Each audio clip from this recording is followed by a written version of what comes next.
hugely over the course of his life, 94-year-old George Montague, who calls himself the oldest gay in the village.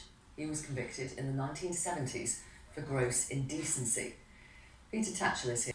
How are you? Fine. Good. Look at that smile on your face. I really want to know what's changed over your lifetime in terms of the way people treat gay men.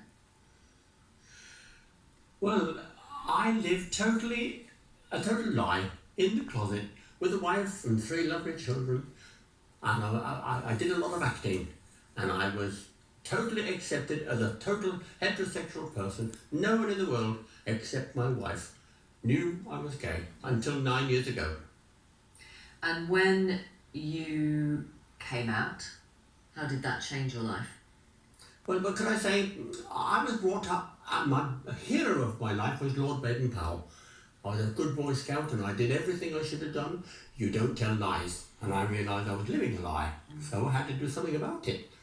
So I went and had a long chat with my children. My wife, my daughter said, "Oh, Daddy, we've known for years." And then I took the bull by the horns, and I thought the best thing to do, I was living in Brighton at the time, was to go on the Gay Brighton Pride, which is one of the best in the country. It's wonderful. All the houses have windows, and the windows are full of people waving and shouting and cheering. Even the bus stops are waving. It's wonderful. That is the best day of my life, and I'm looking forward to the next one in a few weeks' time. Peter, let's talk about the person, and they love who they wish to love. George, you want an apology for the fact that you were convicted in the 1970s for gross indecency. You can't actually get a pardon because it's to do with the fact that this is an offence in a public loo, but actually what you want is an apology, don't you? I want an apology to the whole of the gay community for the persecution of us for so many years. The police went out of their way to catch us and persecute and prosecute us. And I think that's wrong. What I say is, I didn't ask to be gay, I didn't choose to be gay, I was born that way. And therefore, just like I've once or twice I've spoken to children in school, and I said, "Children, would you please, all of you, put your hands up who are left-handed?" And quite a number do. Now, I've got something to tell you. I am homosexual, and I didn't ask to be or choose to be. It is just nature. I would think, in my opinion, 5 or 10% of men are born that way. And how's this campaign to get an apology going? It couldn't be better, especially since it made my day on the radio only a couple of days ago.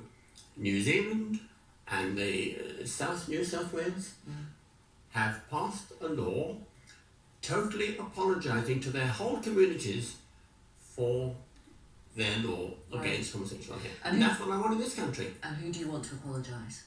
The government. The Prime Minister? The whole of the House of Commons, a unanimous debate and a unanimous apology to the whole of the gay community for the law of gross indecency should never have been brought into. Such a law should never have been brought in. Do you agree, Peter? Yeah, we need a formal apology from the Prime Minister herself. She is the leader of the nation. She is the one who needs to make that formal apology, as do Chief Constables, like Cressida Dick, head of the Metropolitan Police. She needs to say, on behalf of the police, that they are sorry and apologise for the historic persecution of gay people. I think that would be a very important way of drawing a line under the historic persecution that so many gay people have faced. If you talk about, the last 100 years, about 100,000 gay and bisexual men were convicted for behaviour that in most cases would not have been a crime if their partner had been a woman. LGBT people, it's just part of the spectrum of human sexuality, and we should just get used to it and accept it. Thank you, Peter. Yeah, thank you. Thank you very much for coming on the programme, George. Lovely to see you. Thank you, Peter. Farron, thank you very much.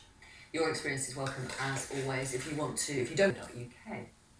Still to come, new powers introduced, not being used by the authorities,